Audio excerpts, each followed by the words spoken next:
Dans les premiers jours de l'humanité, les hommes se multipliaient rapidement. Mais avec eux grandissait aussi la méchanceté. La violence et le mal corrompaient le cœur des hommes. Pourtant, au milieu de ce monde trouble, un homme se démarquait. Enoch, descendant de Seth, vivait différemment. Il ne se laissait pas entraîner par le péché ambiant. La Bible dit simplement « Enoch marcha avec Dieu ». Mais cette phrase cache une réalité profonde. Marcher avec Dieu signifie vivre en communion constante avec lui. Cela veut dire que chaque jour, Enoch cherchait la présence de Dieu. Il priait, méditait la parole, écoutait le souffle de l'esprit. Il faisait de Dieu le centre de sa vie. Ce n'était pas une foi superficielle ou ponctuelle. Enoch vivait une relation intime, un dialogue constant. Il était en alliance avec Dieu. Il n'était pas parfait, mais son cœur cherchait sincèrement la vérité. Il rejetait le mal, refusait l'injustice et aimait la justice. Il était un homme intègre, fidèle à ses valeurs. Enoch n'était pas seulement un homme pieux, il était aussi prophète. L'épître de Jude nous dit qu'il prononçait des avertissements solennels. Il annonçait le jugement de Dieu contre les pécheurs. Dans une époque où le mal semblait triompher, Enoch élevait la voix pour rappeler la justice divine. Il appelait à la repentance et à la conversion. Mais au-delà de ses paroles, c'est sa vie qui fascinait.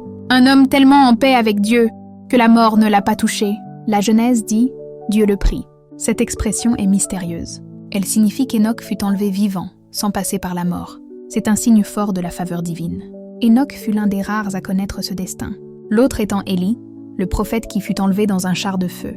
Ces deux hommes témoignent qu'une vie consacrée plaît à Dieu. Dans le Nouveau Testament, l'auteur aux Hébreux précise « Enoch reçut le témoignage qu'il était agréable à Dieu ». Cela veut dire que sa foi était reconnue, validée par Dieu lui-même. Mais qu'est-ce que cela signifie marcher avec Dieu aujourd'hui ? Cela veut dire vivre avec confiance, même quand tout va mal. Faire confiance à ses promesses, même sans tout comprendre. Enoch a vécu dans un monde corrompu, mais il n'a pas été corrompu. Il a refusé la facilité, il a choisi la fidélité, il a fait confiance à Dieu, au-delà des apparences. Son histoire nous parle profondément. Elle nous invite à nous interroger sur notre propre marche. Marchons-nous vraiment avec Dieu ? Cela ne veut pas dire être parfait, ni tout savoir. Cela signifie choisir Dieu chaque jour, chercher sa présence dans nos gestes, nos pensées, nos paroles. En cette ère moderne, où tout va vite, où la tentation est partout, Enoch est un exemple de patience, de foi et de fidélité, un exemple d'homme qui a fait de Dieu son guide. Il nous rappelle que la vraie grandeur ne vient pas des honneurs humains, mais d'une vie humble, fidèle, en communion avec le Créateur. Que même dans les épreuves, Dieu est proche. Alors, comment suivre cet exemple ?